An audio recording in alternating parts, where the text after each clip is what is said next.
क्या आपको पता है कि ब्रह्मांड में एक ऐसी भी जगह है जहां आपको बिल्कुल ही खालीपन दिखेगा, और ये बहुत ही बड़ी जगह जहां गैलेक्सीज और सितारे आपको बिल्कुल ही ना के बराबर देखने मिलेगा।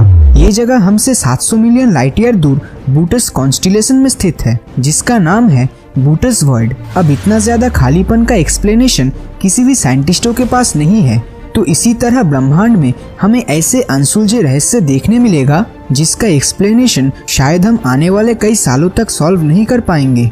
जैसे कि फिजिक्स के लॉस को ही ले लीजिए, जो हमारे ब्रह्मांड में हमारी धरती से लेकर हर जगह काम करता है, राइट। लेकिन ये बिल्कुल ही गलतफहमी है। ब्लैक होल्स के अंदर सिंगुलैरिटी एक ऐसी जगह है जहां ये लॉस काम नहीं करता। दूसरी तरफ एक समय जिससे पहले फिजिक्स के लॉस काम करना बंद कर देगा, और ये समय है 10⁻⁻43 सेकेंड्स। अब आप सोच रहे होंगे कि ये कैसा समय है भाई। तो दोस्तों, जिस समय उस सिंगल पॉइंट में विस्फोट हुआ और बिग बैंग की शुरुआत हुई, तब से लेकर अब तक 13.772 बिलियन ईयर्स गुजर चुका है।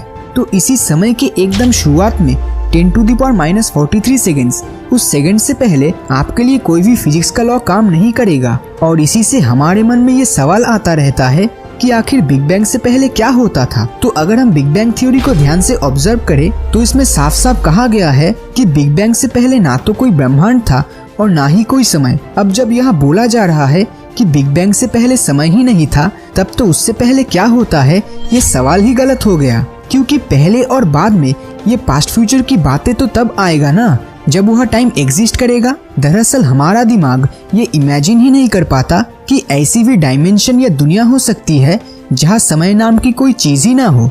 इसके अलावा बिग बैंग में एक सिंगल पॉइंट में विस्फोट से आज तक हमारा यूनिवर्स फैल रहा है।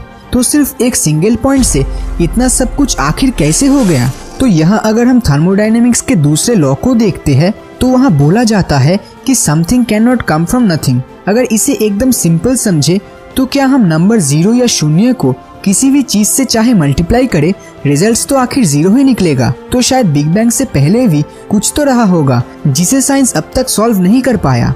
अब ऐसा भी नहीं है कि हमारे पास इस ब्रह्मांड को लेकर सिर्फ एक ही थ्योरी है। कई साइंटिस्ट ये मानने लगे कि ब्लैक होल के अंदर ही हमें इस ब्रह्मांड से जुड़े सारे रहस्यों के बारे में पता चलेगा, क्योंकि ब्लैक होल के अंदर एकदम सेंटर पे मौजूद पॉइंट को सिंगुलैरिटी कहते हैं, जिसके अंदर लाखों करोड़ों सितारे सिर्फ उस छोटे पॉइंट में ही समाया है। और बिग बैंग में भी हमें कुछ ऐसा ही बताया जाता है।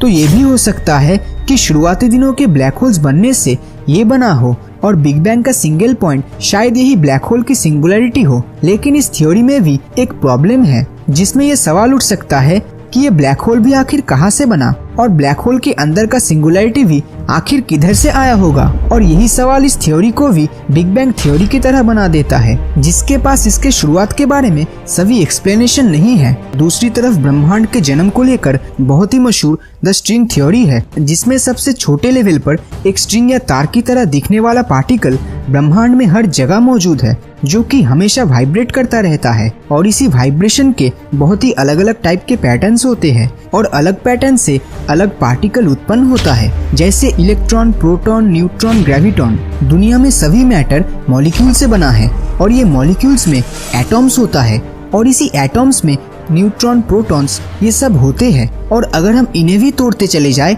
तो हमें क्वार्क्स मिलता है। इन क्वार्क्स के भी अगर हम अंदर जाते हैं तो तब हमें ये स्ट्रिंग मिलेगा, और इसी स्ट्रिंग के वाइब्रेशन के ऊपर ही डिपेंड करेगा कि इसके बाहर का चीज आखिर इलेक्ट्रॉन, प्रोटॉन, न्यूट्रॉन्स इनमें से कौन सा होगा। ये स्ट्रिंग्स कई तरह के डायमेंशंस में मौजूद है। हर डायमेंशन में होने के चलते इनके अलग अलग फ्रीक्वेंसी से अलग अलग यूनिवर्स बनता है, जो आपस में ग्रेविटी के कारण एक दूसरे से टकराता है।